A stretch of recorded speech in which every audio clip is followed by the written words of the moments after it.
Howard of the Notre Dame Falcons. And Coach Howard, first time this year that we've talked about a loss 28-14 at the hands of Charleston homecoming. And I asked, because anything can happen in a football game. And we joked that, yeah, you know, on any given Sunday, on any given Saturday, high school, on any given Friday for the most part, and the ball has points, you don't know which way it's going to bounce. You go into the game prepared. You have your game plan. Yeah, you're missing some guys. It's never an excuse because you have depth on the roster. And you have to have the guys to back up. But did you ever feel, and there's always a possibility of coming out on the short end of the stick, did you ever feel the game would go as this one did on Saturday? Well, obviously not. You know, it's one of those things where you work your butt off all week, and I felt like we had a pretty good week of practice. We got some things addressed that we needed to. But, you know, any given Saturday, it comes down to how well you execute. And the biggest thing about, you know, playing any football game at any level is that you can always beat yourself, you know, and we did that in a lot of respects. You know, I pointed out to the team, you know, offensively we made a bunch of decision errors, and, you know, we had some things go on offensively that we beat ourselves. We didn't finish drives. We had an opportunity to do that. And then, you know, defensively, I felt like we also, you know, had some self-inflicted wounds keeping drives alive, even though they played with better effort than the previous week. We really gave up some huge third down plays that we could have had some stops there, and it would have been an even tighter game. We had a chance to really come back at the end, despite all the mistakes that we made. We made far greater mistakes, I felt like, than Charleston did, and it's hard to win a football game that way. Coach, when you have a game like Saturday, and I know that, boy, you know, if you're on the road, you're huddling up with the coaches on the way back, you want to have a little bit of time off. Are you immediately back to the drawing board and chalkboard, or is it more like, hey, you know what, our game plan was fine. You know, we had exactly what we needed to do, but it was more execution, as you said, perhaps some mental errors, which are costly. I always joke, yeah, when it happens, you know, focus bad things. So was this more or less, hey, let's get them back on the practice field as quick as we can and take it from there and get ready for Virginia Wise this weekend? Yeah, I mean, there's really only one cure. You know, that's it. You evaluate things for what they are. You know, you try to detach the emotion from the game and say, you know, what are the problems? Some of them are obvious. You know, you can say, you know, our execution on third down on offense has to improve. Those sort of things. Some of them are obvious by statistics, but then there are other things that you really have to evaluate. Are we putting the guys in the right position, personnel-wise, to make plays, both on offense and defense and special teams? So we evaluate, go through all that. You know, we don't try to just identify the easy problems that any fan can identify. We try to really get to the heart of things and identify the problem, and then, you know, once you identify the problem, it's, you know, what's the solution? Let's attack it like crazy, and you know, let's be intolerant of any behavior that's inconsistent with us getting better. And that's what we did this week. We absolutely just attacked it with a bunch of enthusiasm and tried to improve in the areas that we felt were necessary for us to get back on the winning track this week. Here's what's interesting too, and again, you would never point this out, I will. You have a tackle being scouted by NFL scouts. Gambrell, he doesn't play. So, okay, there's one of your anchors on the line.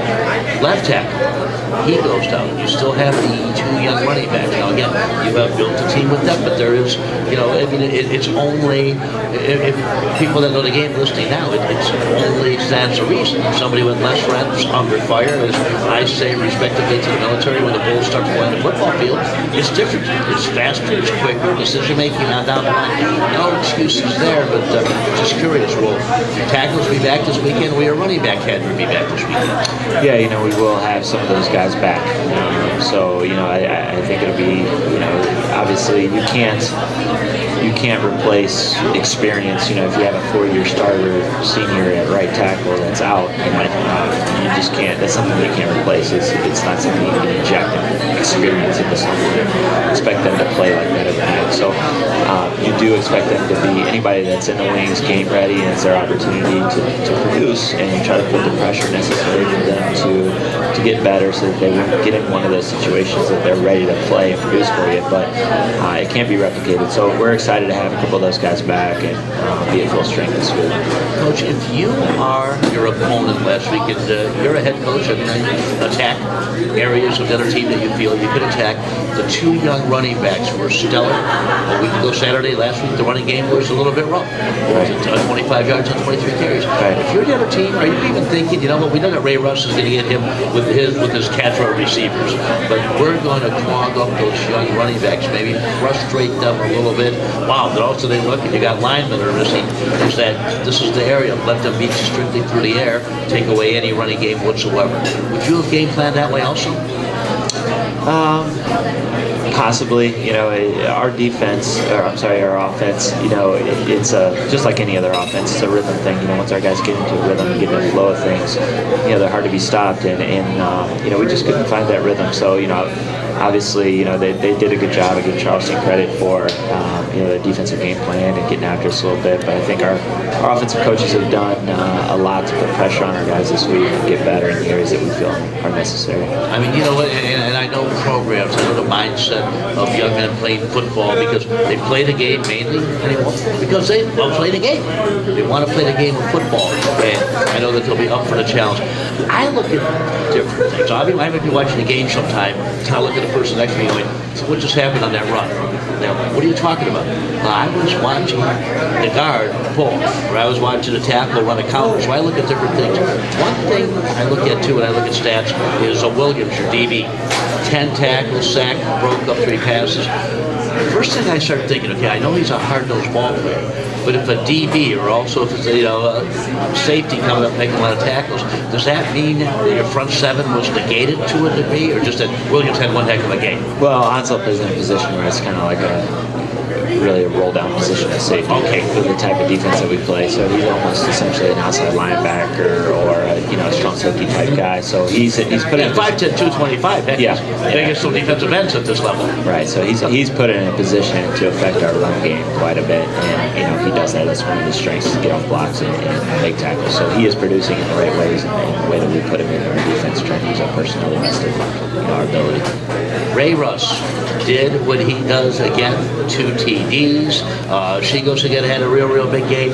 Is once you get behind, I mean, it's again something that happens in football. You want to be able to stop the clock. You need to get a couple scores. If you're running, well, the clock keeps moving down the line. Do you feel that there's times that a quarterback can be put at a disadvantage? So we have to sort of come back. The defense knows that. Is he one of these kids, and the way you're scheming? No, man, I'll throw every pass if I can. Well, I mean, I'm sure he'd like to, but Ray, he didn't have probably his best game. Obviously, he made some decision errors. I know he'd like to have that one back, to be honest with you. When you say decision errors, Coach, and respectfully, when I ask you this, is it just through his reads, or maybe he should have made a throw there, or maybe not made a throw, all of the above? Really, all of the above. One of the things that we do offensively is that we'll call a play and we'll have multiple pass options in a run within that play, and it's up to the quarterback really to make the right decision pre-snap, to get the ball in the proper area on the field based on what the defense has given us, and then also some post-snap decisions that we could have made better. So there's Ray's a senior starter quarterback, who we've put a lot on his plate, that we expect him to make all those decisions and operate our offense with great efficiency. And he didn't have his best game, so he's excited.